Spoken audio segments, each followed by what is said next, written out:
Have you ever been called a couch potato? Come on, be honest. Or maybe you've used it to describe someone else. It's such a perfect phrase, right? Kind of funny, but also a little bit of a jab. Well, in this explainer, we're going to dig into where this thing actually came from. And, what it says about us and our screens. I mean, some words are just perfect, aren't they? They just nail an idea so completely you can't imagine a better way to put it. Couch potato is absolutely one of those. It just works. All right, so first up, let's get on the same page. What is a couch potato, really? Okay, so here's the official definition. But let's be real, it's more than just relaxing on the sofa, right? Being a couch potato, it's a commitment. It's about achieving this expert level of doing nothing, almost always with a TV or some screen involved. It's someone who has truly perfected the art of just being there. And yep, here's how we use it. This sentence probably rings a bell, doesn't it? Maybe it's a friend, maybe it's a partner, or, hey, no judgment, maybe it's you after a really long week. It just perfectly captures that modern ritual of collapsing and just zoning out completely. But okay, where did this weirdly brilliant phrase even come from? It feels like it's been with us forever. But nope, it actually has a super specific origin story. So get this, the whole thing started in California, back in 1976. It was literally an inside joke between a few friends. But look how fast it spread. Within just a few years, a cartoonist gets a hold of it and boom, it just explodes. It's a total grassroots story, It wasn't invented by some marketing team. And these are the guys we have to thank. The phrase itself, that was a guy named Tom Yachino. But it was his buddy, Robert Armstrong, a cartoonist, who really brought it to life. He's the one who actually drew it, a literal potato lounging on a couch. That visual is what really launched it into everyone's vocabulary. Okay, let's break this down.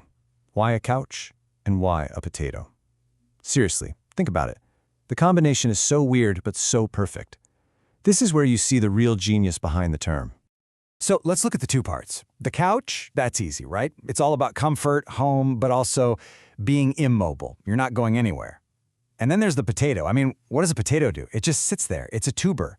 It's lumpy, it's inactive, it's kind of a hilarious and perfect metaphor for, well, just sitting there.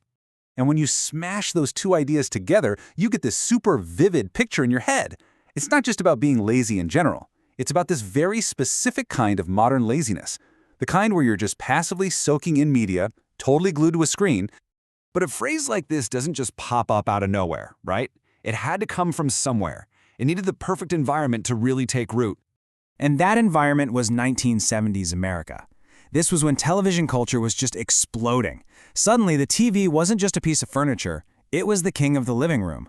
This glowing box that you just stare at for hours. People were doing this new thing, and we didn't have a word for it yet. The world was crying out for a term to describe this new breed of human. And just think about how different that is from today. Back then, you were a passive audience. You sat down and you watched whatever the 3 or 4 big networks decided to show you. That was it. But now, we're the active audience. We're not just watching stuff on TikTok or YouTube. We're making it, we're sharing it, we're commenting on it. It's a totally different universe. So, that brings us to today. Why has this phrase stuck around for so long? What's its legacy? I think it comes down to this perfect balance it strikes. It's funny, right? It's not mean. But there's a little bit of a critique baked in there. It's a playful jab at being inactive. It's not super harsh, which is why we can even call ourselves a couch potato.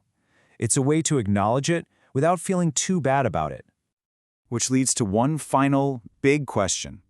The original couch potato was stuck to the couch in front of the TV.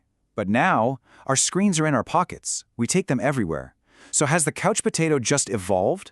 Or maybe has the couch itself just gotten a whole lot bigger? Maybe the whole world is our couch now. What do you think?